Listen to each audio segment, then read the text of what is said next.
Mariing kinundina ng Department of Foreign Affairs at ng iba pang ahensya ng pamahalaan ang panibagong insidente ng panggigipit ng China sa mga barko ng Pilipinas sa West Philippine Sea.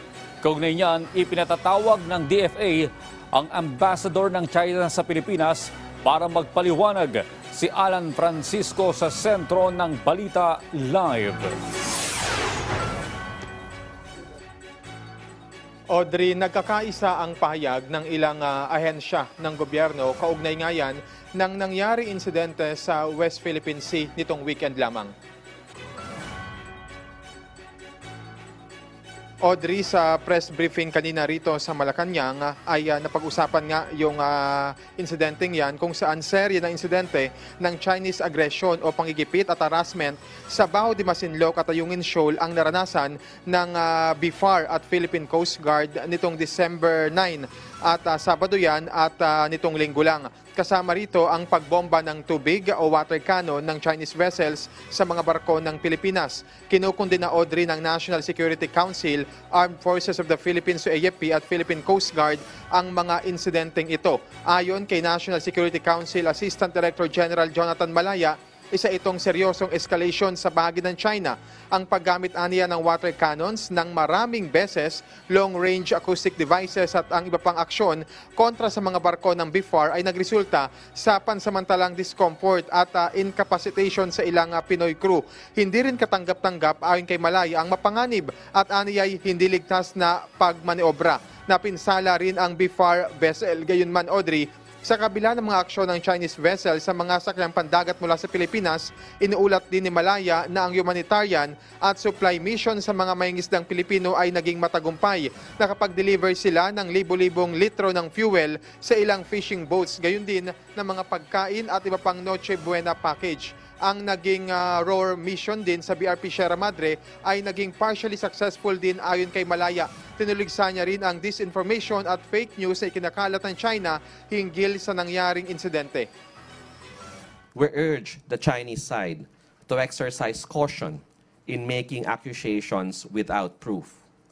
Moreover, we wish to state for the nth time that there are no special temporary arrangements with China over the ROAR emissions to Ayungin Shoal. This so-called quote-unquote promise to tow away BRP Sierra Madre has been discredited and debunked time and time again over the absence of proof or evidence to support the same. It is time to abandon debate over this figment of their imagination.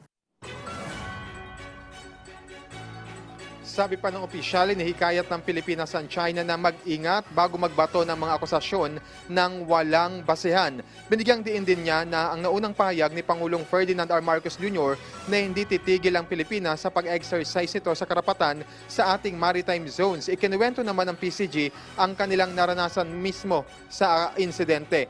Ang Department of Foreign Affairs o DFA, Audrey, sinabing pinatatawag ang Chinese ambassador sa Pilipinas para magpaliwanag. Ang BFAR naman nanawagan sa China na itigil na ang pangaharas, lalo't ang pinakapektado rito ay ang mangingisdang Pilipino.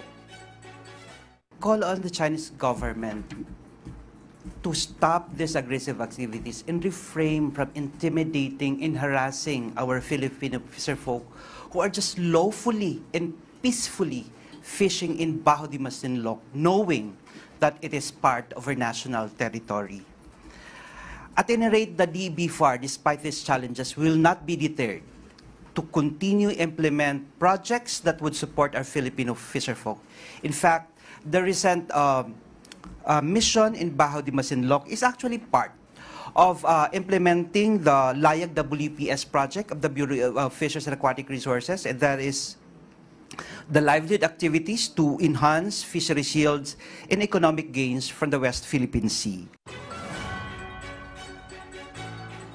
Audrey, bukod doon sa sinabi ko kanina na pagkapatawag sa Chinese envoy dito sa Pilipinas, ay sinasabi rin ng DFA, partikular ni Assistant Secretary Maria Teresita Daza, na ilan pa sa kanilang gagawing aksyon ay yung demarche, isa itong official initiative o political step ng pamahalaan ng Pilipinas para nga Kaugnay nga yan ng nangyari insidente. Kasama na rin dyan yung pagpa-file ng gobyerno ng diplomatic protest kontra sa ginawang yan ng Chinese vessel. Sinabi rin, Audrey, ni Asek Gazano o Daza na ang mga bansa sa iba't ibang bahagi ng mundo ay nagpahayag na rin ng pagsuporta pabor sa Pilipinas.